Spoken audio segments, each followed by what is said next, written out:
So this is the DEI newsletter, and we try to spotlight diverse individuals on campus. So what communities are you comfortable identifying with, and are you comfortable with us mentioning them in your piece? The ones I'm comfortable with you mentioning in the piece are being a woman and being a woman of color. Okay, sounds good. So do you mind sharing your experience with being a woman of color in CS? I don't think I've ever, like obviously within computer science, like primarily, like there are already so few women, let alone women of color. Right. And it was never something that I was incredibly cognizant of until recently. And it just made me, it pushed me to want to work twice, like 3 times as hard to get to the same level of all the men and all the white men in my classes where I could be able to do something and say something and it be taken with the same weight as if they were the ones who had said it, essentially. So my experience being a woman of color in CS is just that I've had to work twice, if not 3 times as hard to get to the same level as the rest of my peers. Right. And as a part of the organizer committee of the hacker, how were you introduced to the program? I honestly can't remember how I think it was the weekly newsletters or the monthly newsletters that CS sends.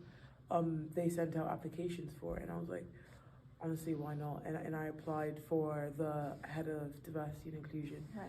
and I'm so thankful to have gotten it. And I think the diversity panel that we're about to put on is going to be very good. That's great. Do you mind to share who's on the panel? Yeah, so we've got 3 people who are going to be on the panel. Elena McCulley, who is UMass's head of strategic diversity inclusion.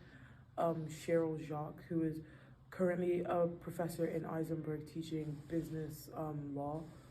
Before she became a professor, she was a member of the Massachusetts Senate.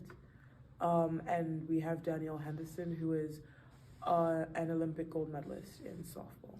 That's great. How do you think the CS experience could be catered towards marginalized communities in CS?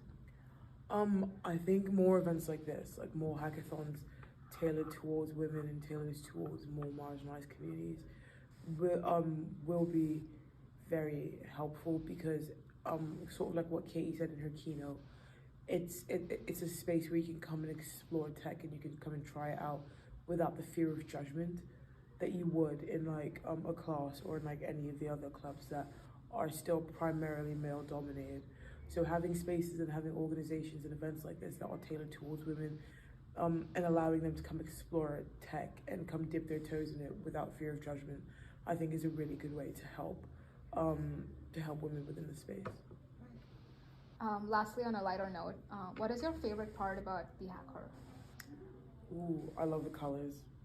I love the colors. I love this. I love this t-shirt. It's fantastic. Yeah. Thank you. Of course. My name is Susan Ubogu. I am a junior dual degree in computer science and OIM, and my position within Hacker 4 and 3 this year is that I'm the head of diversity and inclusion. Thank you so much. Of course.